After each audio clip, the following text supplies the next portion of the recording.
Let me just mention to you, you cannot help me to affect change in this country if you don't register to vote. You will be amazed that a lot of you here tonight say, well, when the election comes, you are going to just go and cast your vote and you will affect change one way or the other.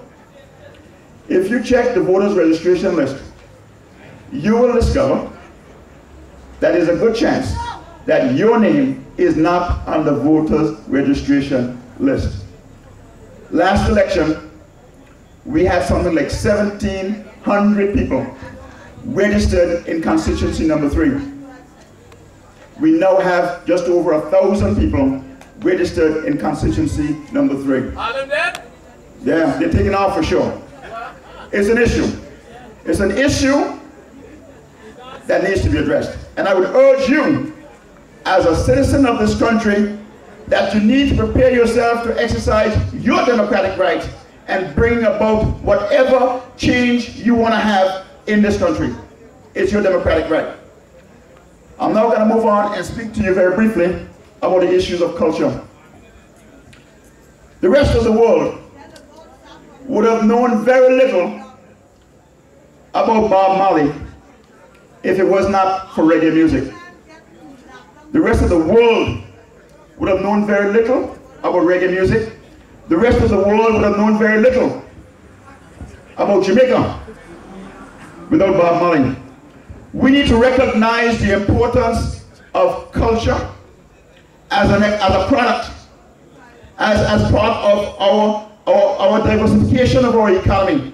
We need to protect and preserve what is uniquely Anguilla. In 1976, 1977, I recall Clement Banks, Banky Banks, you know him as Banky Banks, Clement Banks, going to many businesses on this island, trying to get assistance to launch his first album. You can ask Banky that story yourself. It turned out that who ended up financing Banky was the owner of Scorpio's Disco in St. Martin. And that's how Banky's first album was released. Banky Banks. If Banky Banks had been given support in this country, Bob Marley would have been seriously challenged. In 1978, Bob Marley flew from Miami. I'm not sure how many of you know this. He flew from Miami and he was in St. Martin. And when he was going back on the plane, what did he have in his hand?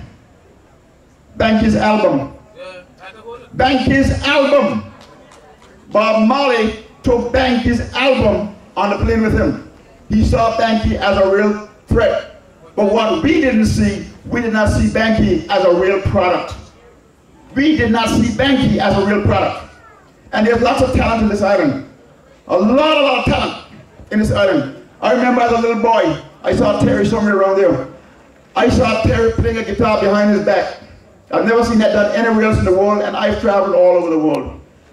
Terry was able, maybe still is able, to play a guitar, a lead guitar behind his back. That's real talent.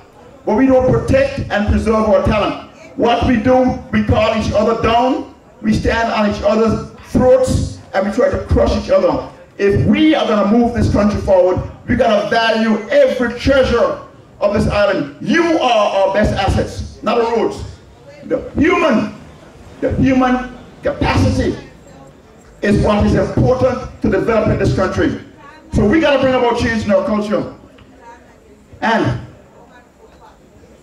the last thing I want to talk to you about, before I talk to you about the need for you to register to vote, is about our environment.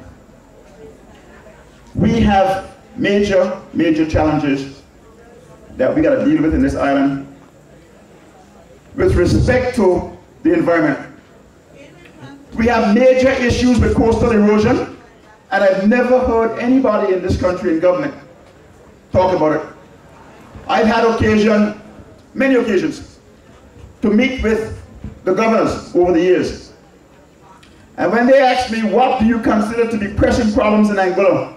I say there's a pressing problem in Angola that is being ignored by most of the citizens in this country, is the issue with erosion of our coastline.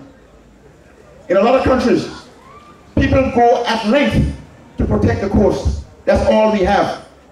I can take you to places in this island, in West End, in Crocus Bay, where lots and lots of land is just falling off into the sea. Nobody seems to be concerned.